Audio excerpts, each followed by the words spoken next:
Local news that matters on Local 22 News. At this place in history, we're in Plymouth Notch with Executive Director of the Vermont Historical Society, Steve Perkins. Steve, what are we doing? So I think most people will understand we're going to be talking about Calvin Coolidge here today. Yeah. Right, and the exhibit that we're going into is called More Than Two Words. What does that mean? It's a very cryptic statement, isn't it? So Bill Jenny, who's the regional site administrator for this historic site, is going to meet us in the museum, explain that title, and give us a kind of a highlight tour of this really cool space. All right, let's go. Okay. More Than Two Words, and that's based on a story which we believe is true.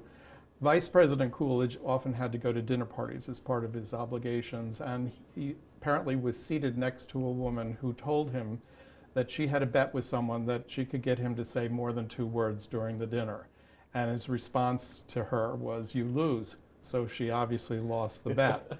And we hope, though, however, after people go through this exhibit, they realize that Coolidge had a lot to say on many different subjects.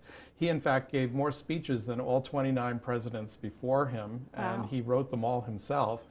He averaged 2 press conferences a week, which is more than any president has ever done. And someone has even calculated he said more than 8,000 words a month on the radio. This is a wonderful exhibit that examines his life and legacy. This wall here is devoted to his being born and brought up here, and the recurring influence of Plymouth Notch throughout his life. I'd love to see some of your favorite pieces in here. Can you take us around? There's quite a few goodies in here. We are very fortunate to have not just the early Vermont things in the collection here at the site, but we have most of the presidential gifts of state. One of my favorite pieces in the collection is this chair.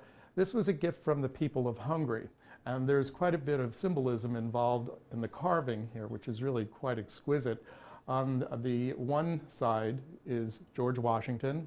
The other side is Louis Kossuth, who was the famous Hungarian patriot who fought the Austrian Empire. I knew one of Calvin's granddaughters, and she once told me that she and her sister used to play on this chair pretending they were princesses. One of the other so-called presidential gifts of state is this humidor, and this was a gift to President Coolidge from the president of Cuba. This, of course, was filled with Cuban cigars. Coolidge never permitted himself to be photographed smoking, and so we assumed that he did enjoy an occasional cigar because we have a number of humidors in the collection. The exhibit also has this ballot box from the city of Northampton, Massachusetts. Okay, so why Massachusetts? Well, Massachusetts is a big part of Calvin Coolidge's story. And he grew up here in Vermont, but then went to Amherst College. He then studied the law down in Northampton. And so he started out as a city solicitor of Northampton, then went into the legislature of Massachusetts. Then he came back for a couple of stints as mayor of Northampton.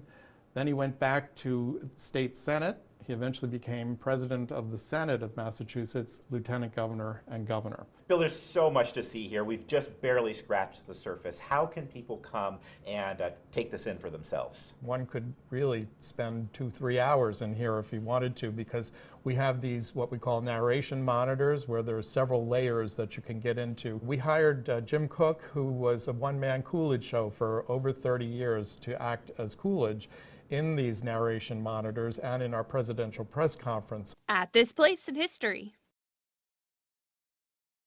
Local news that matters on Local 22 News.